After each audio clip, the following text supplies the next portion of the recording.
Welcome to Market Like It's Hot, the podcast where strategy sizzles and marketing nonsense goes to die. My name is Yasmin Robles, and I'm here with Izzy Dudosky from Rebel Marketing. And today we're talking about the thing most business owners avoid until it starts breaking everything, and that's systems. Because you can have great marketing, strong demand, and steady growth, but if your back end is a hot mess, your client experience suffers and your business hits a ceiling fast. Today, we're joined by Devin Lee, a systems strategist, efficiency expert, and self-proclaimed systems magician.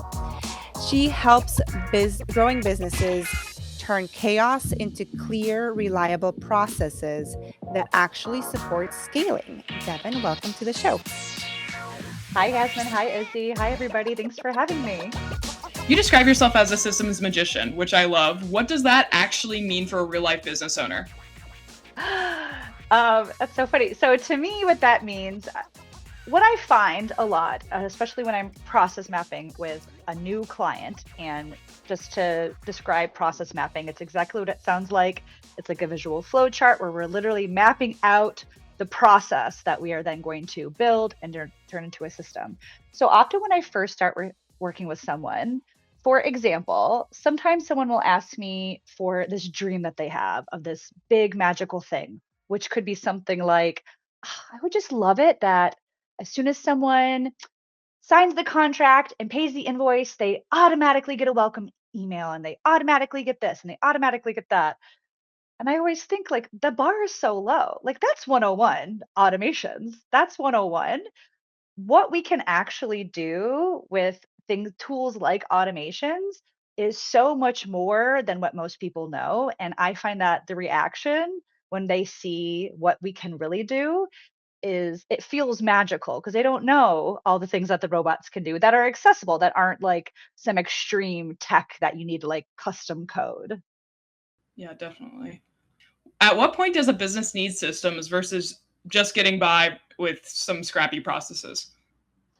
You know, the thing that I think most people don't realize, not even business owners, but in our lives, like we already have systems for everything we do on repeat. Like you have a system for grocery shopping, you have a system for putting on your shoes, and in your business, you have systems for how you onboard a client, how you deliver your process, how you offboard them, how you do your marketing.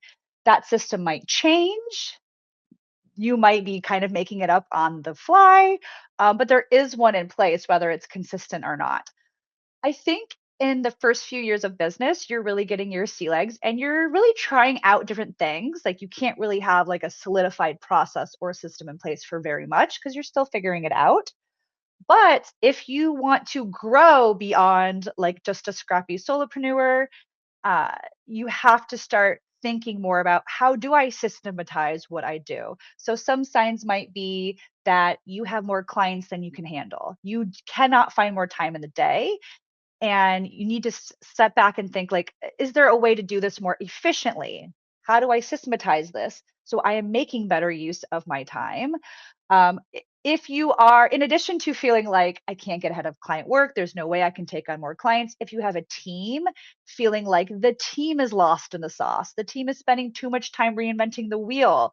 Okay, we need to systematize this. Anytime there's something on repeat and people don't know what to do, this is your time to start actually thinking about, okay, we need to systematize our processes.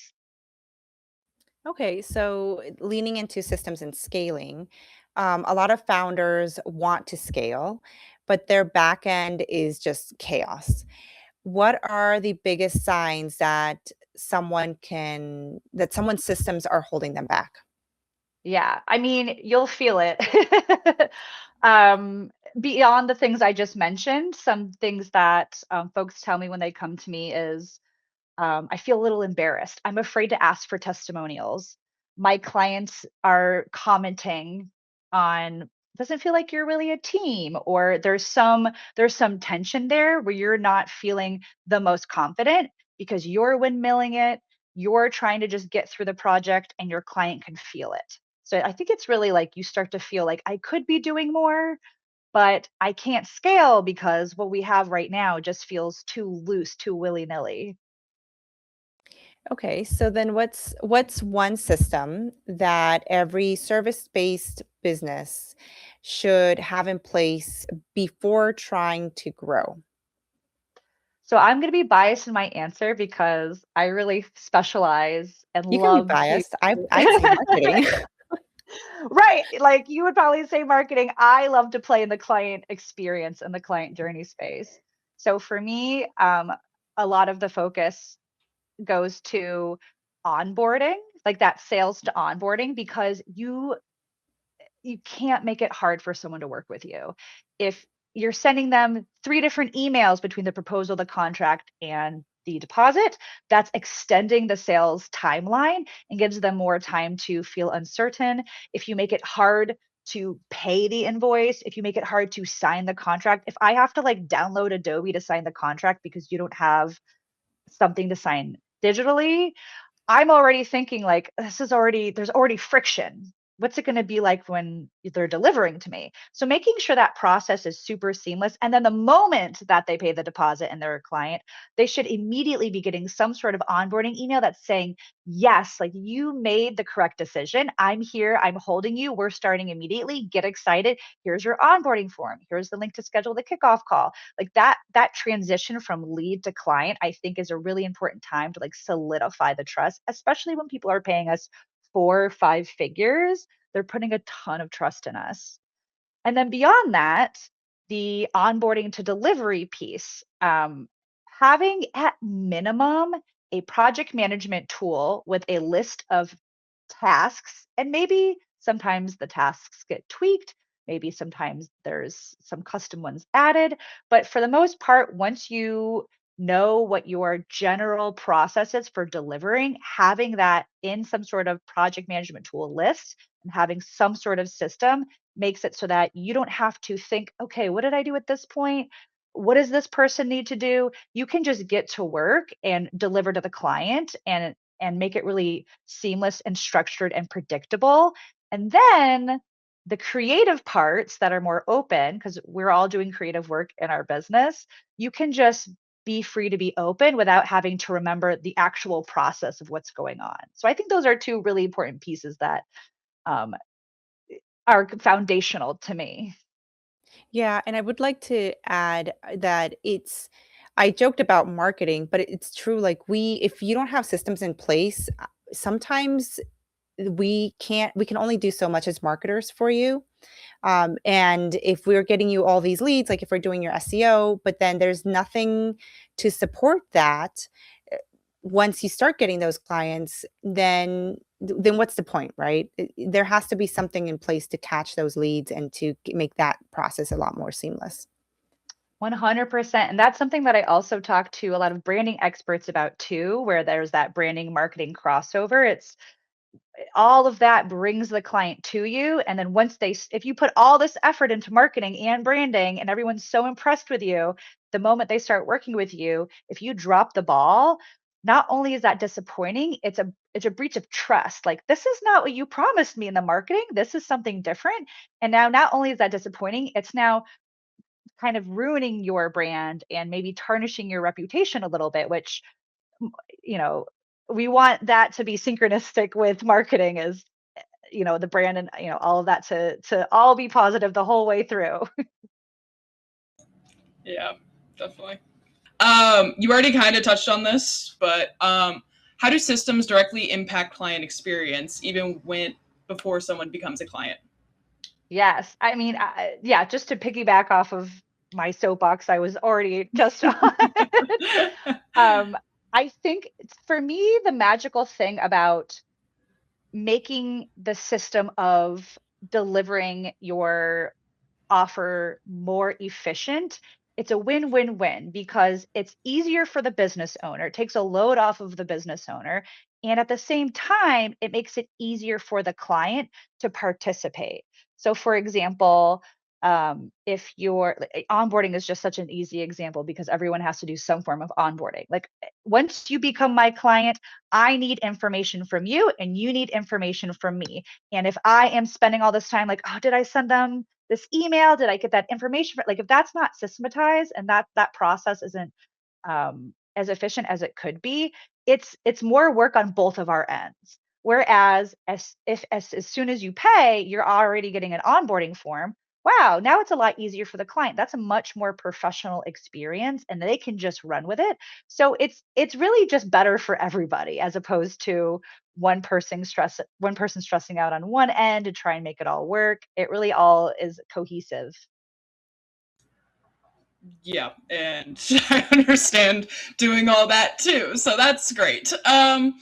Where do you see businesses creating friction for clients without realizing it? Mm. It's funny because sometimes when I am maybe process mapping with someone or on a sales call and kind of asking questions, like a good example is sometimes someone will tell me, "Oh, I just send contracts as a PDF," and then they figure out how to sign it on their end. And I'll gently challenge that. I'll say, "Okay, well, how's that going for you?" And they'll go, "No one's complained so far."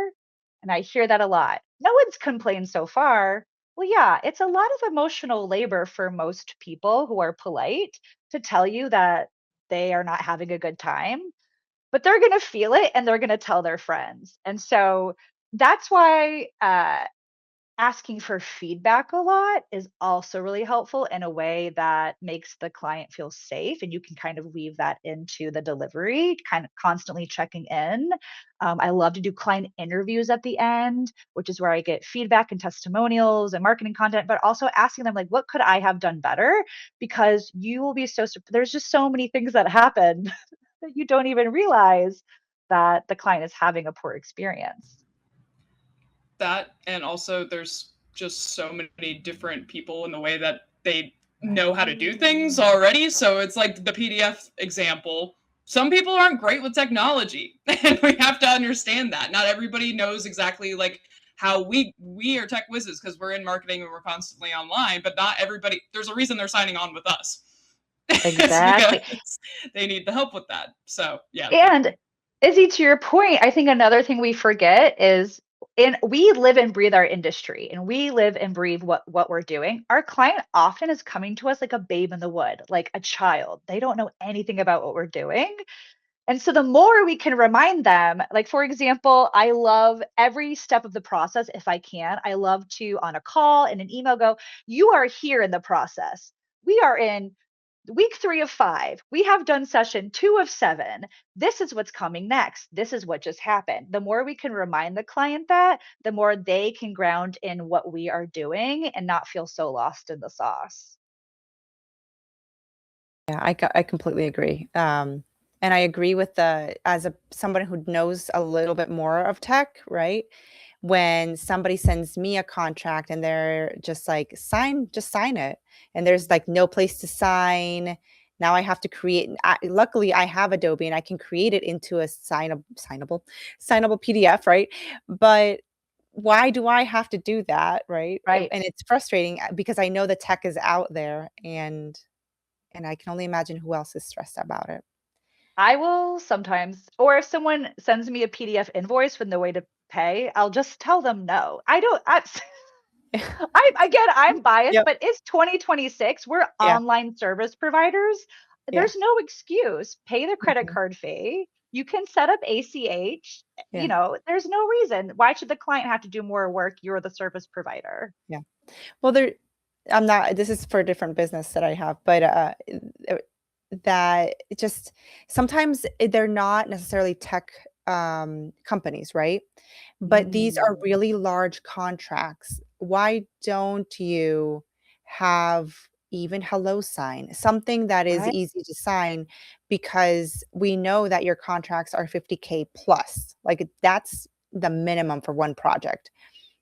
But and I understand that it's not a tech thing, you're not building a website or something, but it's still a large contract, and you want to avoid as much friction as possible with that. Absolutely. Anyway, I Absolutely. will get off my rant I know. We before probably they talk find about out who that. they are. We could talk about that in particular probably for 3 more hours. Yes, yes. Um, okay, let's shift into that automation, but without losing the human touch. So automation can feel really cold if it's done wrong. how can a business automate without losing personality or that connection? Yes, this actually comes up a lot. This myth of if I automate too much, I'll lose that personal touch that I've built my business on. So many business owners I talk to and work with, they go, "Well, my brand is really that one-on-one personal support." Likewise, I actually just did a customer interview with a client who just finished working with me. And she said, "Devin, I was surprised by how much access I did have to you." I said, "Yeah, because I automate everything but working with you." So, one, I'll say this. Again, I just always go back to onboarding because everybody has some version of it. It's a really easy example to grab for. Um, you know, you don't need to write a brand new onboarding email for every client. Tell me what takes less time? Rewriting a new onboarding email for every single client or writing a beautiful onboarding welcome email once that has your brand voice. It's really well thought out. It has all of the information they need to know. Maybe it has brand colors. If your brand is kind of fun, you can add like a fun GIF in there, something like that. If you write it once, maybe you tweak it over time, then you can put your heart and soul in it and then add it to a series of automations. And you can do that with all of your emails that you send, your offboarding email, your check-in email. And then to layer on top of that, I love like Dubsado is one of my favorite tools because you can create workflows with automated emails that have a step to require approval. So maybe you want to tweak or personalize a check-in email before it goes out, but you're still starting with that original content that is canned, templated, and you're just tweaking it. And once little things like that are automated, then you have more time to just sit on a call with a client and like really get creative and like get into the weeds with them when you're not worrying about all these other random little things you have to do manually. Yeah. And especially when you're doing everything manually and it feels like you have no control of any of the situation. That's why a lot of people avoid using systems like this because it feels overwhelming. But how do you help someone simplify instead of overbuilding and making it even more stressful for them? Yeah, I mean, and that's real. I really try and meet people where they're at. So, for example, again, going back to process mapping, which I love to do, I think it's fun, and you can do it on your own if you like to use flowcharts or even just get out a Google Doc and just write down like step one, what do I do? Step two, what do I do? And really think through all the steps. As we go through that process of what does it take to get from, okay, now they're a client, now I need to onboard them, now we need to deliver, like once you lay all that out, you can think of like what is my goal here, and you can really simplify once you know what you're looking at. Like it's the same with any, like if you want to get stronger, like okay, well you have to track all your protein intake and how much you go to the gym. Everything that you're tracking you can improve. It's the same with your process. So once you're looking at it, it's a lot more clear to see what you're working with, and then you can say actually this step is pretty redundant because I'm asking them, I can schedule all of my calls with a client on the kickoff call. I don't need to send them three other emails asking about calls. Once you visualize it, then you can kind of take it from there. And that's before automations. That's before we delegate to a team member. That's just like, what is our process? Full stop. Then once you have that figured out, then maybe you play around with a little automation, maybe baby's first automations. Maybe you see like what can Zapier do? What can Dubsado do? Then maybe you create a documentation for your assistant. This is how I usually do it. Now I'm signing it to you and you have documentation. Then you can just kind of layer it on slowly. But I always tell people like go slow, pick one process in your business that feels sticky. Like maybe, I'm always behind on writing my marketing content. Okay, how can I systematize it? What would it look like to make turn this into a process that I can actually handle and actually do and is actually realistic, and then take it from there. Yeah. So I just thought of you automatically help people. But Okay, so if someone is feeling a little overwhelmed, maybe they have Dubsado and they can't figure it out. Maybe they want to automate or figure out a system that works for them. How can they get a hold of you? So my website, devinlee.com, devinlee.com is the best place to find me.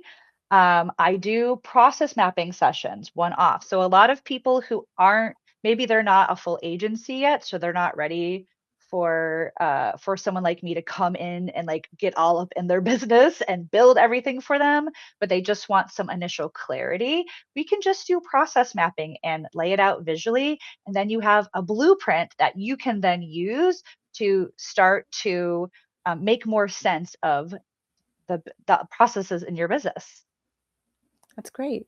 So we typically ask, how do you market like it's hot? But I'd like to ask you, how do you systems like it's hot? How do I systems like it's hot? I'm assuming this question is open to interpretation. Yes. Yes.